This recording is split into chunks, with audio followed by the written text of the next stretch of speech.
قبر میں جو سوال جواب ہوگا یا اس میں عذاب ہوگا، اس کے بارے میں قرآن کیا کہتا ہے؟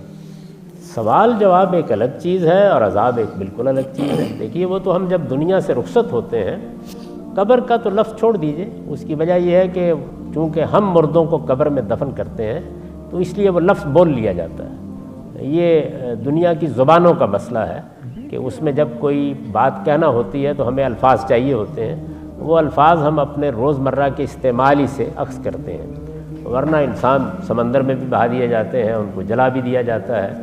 اللہ تعالیٰ نے قرآن میں ہمیں یہ بتایا ہے کہ جب موت واقع ہوتی ہے تو یہ جسم یہ تو چھوڑ دیا جاتا ہے، یعنی اس کو دفن کر دیں، اس کو جلا دیں، اس کو پھینک دیں، اس کو پرندوں کے سامنے ڈال دیں۔ بہت سی قومیں ہیں کہ جو پرندوں کے سامنے ڈال دیتی ہیں، گدھ کھا جاتے ہیں، تو اس وجہ سے یہ کوئی زیر بحث نہیں ہے، نہ قبر زیر بحث ہے۔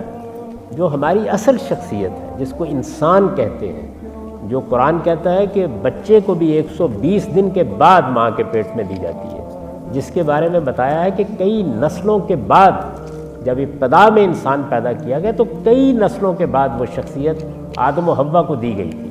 اس سے پہلے بھی حیوان انسانوں کی کئی نسلیں پیدا ہو چکی ہیں، تو اس وجہ سے وہ جو شخصیت ہے وہ اللہ کے فرشتے نکال لیتے ہیں۔ وہ شخصیت ایک زندہ شخصیت ہے، وہ شخصیت ہے جس کے ساتھ اللہ تعالیٰ نے اس دنیا میں آنے سے پہلے وہ مکالمہ کیا تھا جو قرآن میں ہے، پوچھا تھا ان سے کہ الستو بربکم، میں تمہارا رب نہیں ہوں؟ اور انہوں نے جواب دیا تھا قالوا بلا، ہاں کیوں نہیں، آپ ہمارے رب ہیں۔ وہ شخصیت ہے جس کے بارے میں قرآن کہتا ہے کہ پوچھا تھا میں نے ہر ایک سے کہ میں یہ اختیار دینے والا ہوں تمہیں آزمائش میں ڈالنے والا ہوں، ان سب نے اس کو قبول کیا تھا آگے بڑھ کر۔ تو وہ جو اصل شخصیت ہے انسان کی، یہ مکالمہ اس کے ساتھ ہوتا ہے، اور بالکل ایسے ہی ہوتا ہے جیسے آپ امریکہ میں داخل ہوتے ہیں یا یہاں سے جا کے پاکستان میں داخل ہوتے ہیں تو آپ سے امیگریشن والے پوچھتے ہیں چند سوالات، یہ وہی سوالات ہیں، یعنی یہ کوئی عذاب کا سوال نہیں ہے۔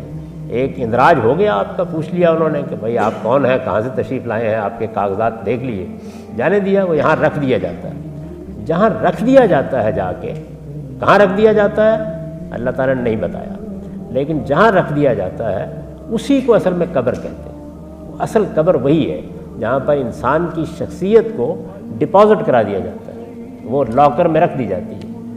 وہاں اللہ تعالیٰ نے قرآن مجید میں بتایا ہے کہ میں انسانوں کو 3 کیٹیگریز میں تقسیم کر دیتا ہوں۔ یہ تقسیم پہلے دن ہی ہو جاتی ہے۔ ایک وہ ہے کہ جو اللہ کی ہدایت پر اس شان کے ساتھ کھڑے ہوئے کہ ان کے کسی حساب کتاب کی ضرورت نہیں، جیسے اللہ کے نبی ہیں، صدیقین ہیں، شہداء ہیں، یعنی وہ غیر معمولی لوگ کہ جنہوں نے ثابت کر دیا کہ انہوں نے اللہ کا وعدہ نبھا دیا۔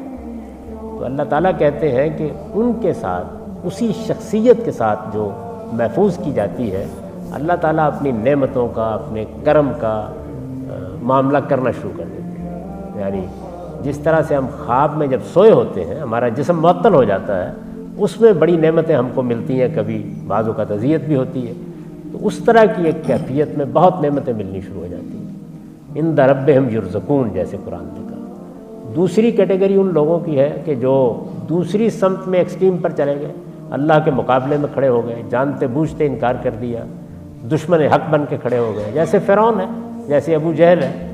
تو ان کے ساتھ بھی اس جگہ پہ جہاں رکھا گیا ہے، اس سے الٹ معاملہ ہونا شروع ہو جاتا ہے۔ چنانچہ اس کو قرآن نے بیان کیا ہے کہ فرعون اور اس کے درباریوں کے ساتھ یہ معاملہ ہو رہا ہے اس وقت بھی، کہ ان کو ان کا ٹھکانہ صبح و شام دکھایا جاتا ہے، اور قیامت کے دن وہ اس سے شدید عذاب میں لوٹا دیے جائیں گے۔ تو ان کے ساتھ بھی ہونا شروع ہو جاتا ہے۔ وہ لوگ کہ جن کا حساب کتاب کرنے کی ضرورت ہے، نیکی بھی ہے، برائی بھی ہے، اچھائی بھی ہے، بھلا بھی کیا ہے، ایمان پر بھی رہے ہیں، کمزوریاں بھی دکھائی ہیں۔ قرآن مجید نے اس کو بڑی خوبصورت تعبیر میں بیان، خلطوا عملا صالحا وسیئا، انہوں نے اچھے برے اعمال ملا دیے۔ ان لوگوں کو سلا دیا جاتا ہے، قیامت میں اٹھایا جائے گا، حساب کیا جائے گا، پھر جو بھی اس نتیجہ نکلے گا اس کے لحاظ سے جہاں ان کو بھیجنا ہے۔ تو یہ تفصیل ہے اس کی۔